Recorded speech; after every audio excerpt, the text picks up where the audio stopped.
David H. Murdoch is the owner of Dole Foods, and he built this campus and invited 8 universities from North Carolina to participate: Duke, Chapel Hill, NC State, and several others, including my university, Appalachian State University.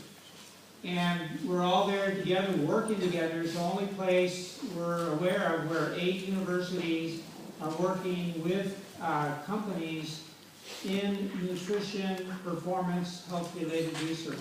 So the campus is dedicated to that area. So Mr. Murdoch asked my university to put in a human performance lab, and a lot of the research I'm going to be sharing with you today comes from that lab. So Ms. Murdoch built some of the best scientific labs that are available to entice the universities to come to that campus. So we have the world's largest shielded NMR lab where we can put plant extracts in it and actually develop the molecular structure of the extract. And we also do a lot of metabolomics. We also do genomics, proteomics, so just about all of the omics there. So what I want to do is give you a very brief history of the path of research that I've been on since the mid-1980s.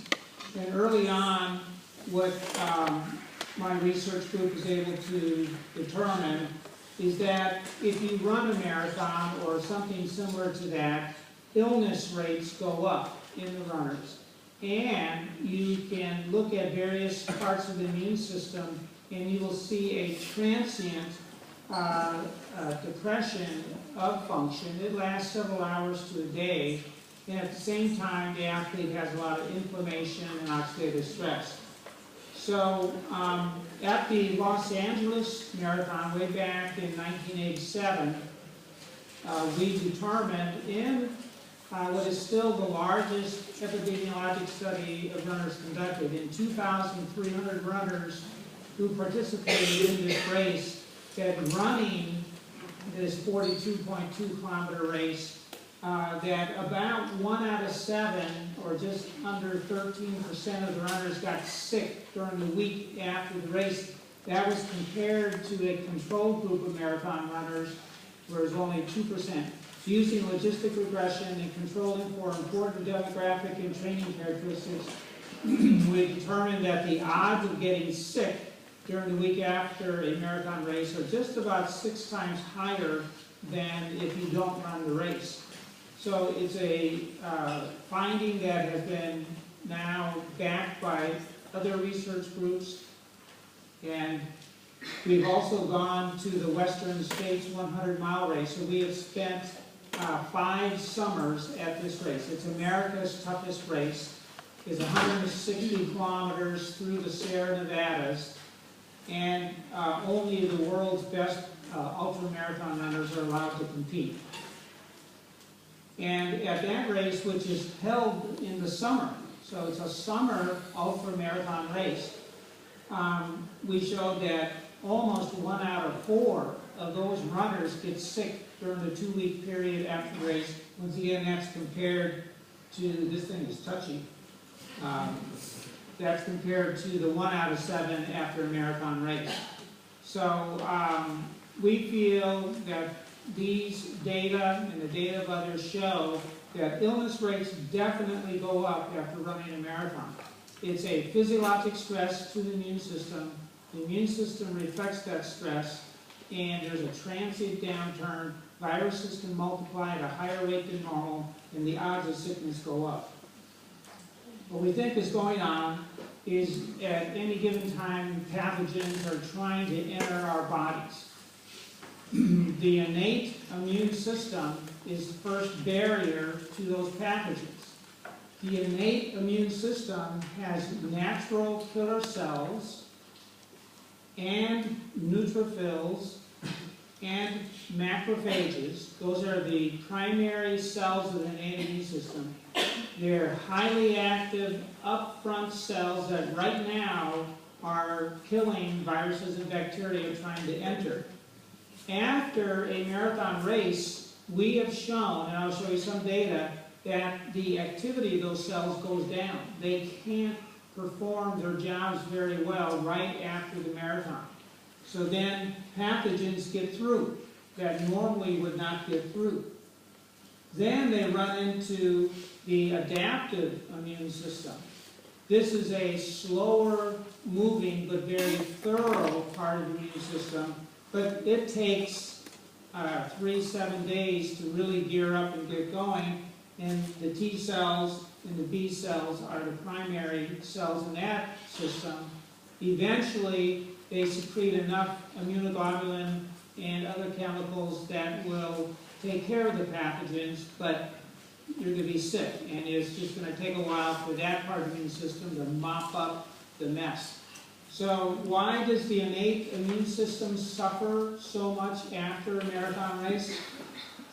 The exercise stress brings with it high cortisol, epinephrine, those stress hormones. And there's good data that the innate immune cells are depressed in the presence of cortisol and epinephrine. So that's one big reason. Another reason is the oxidative stress, and there's a lot of damage, and the immune system has to get involved in the damage repair. There's also muscle damage, and then the stress hormones, as we discussed. So altogether, the immune system reflects that stress and doesn't function as well. Usually, within a day, things are getting close to normal. Some aspects of the immune system may be suppressed a little bit longer. We just did a study showing that a day and a half later, we still saw some suppression. So back at the Western States 100-mile race, this race that is run on dirt trails and dirt roads through the mountains and the canyons in the Sierra Nevadas, the average runner takes 26 hours to run that race, and they run through the night, through the day. It's in the middle of the summer. It's very hot in those canyons. And we showed in this study, and we're looking at neutrophils, the ability of neutrophils to actually take in Staphylococcus aureus bacteria and kill them. So this is the killing capacity of neutrophils. As you can see, that killing capacity is knocked down by 53%. So it's a huge hit to these very important cells that are protecting us right now, the up front part of the immune system, and it's especially that part of the immune system that suffers after a marathon race. So we have developed what Johannes called the J curve, and what this curve says is that sedentary people have an average risk of upper respiratory tract infection. If you engage in moderate activity, and that's a whole different talk that we're not getting into today, but there's overwhelming evidence now that if people get up for 30-45 minutes on most days of the week and exercise, that their incidence day, the number of days that they have with the common cold, will drop by about 46%. That's the average in the literature. So you almost knock your sick days in half by being active on a near daily basis. The rationale for that is that the innate immune system, its ability to surveil the system, to circulate through the body, is enhanced with daily activity, and then its ability to kill the pathogens is enhanced, and so you got a reduction in sickness. That's I regard as a huge public health benefit of regular exercise, is your sick days will drop nearly in half if you're an active person. Then, if you decide you want the challenge of running a marathon and being an athlete, we know that the risk goes up. It's an elevated risk, and it's real. So once again, another way of looking at this with time on the x-axis is if you engage in near daily moderate activity, swimming, jogging, cycling, 30-60 minutes, the evidence shows that you actually have immune stimulation. You have enhanced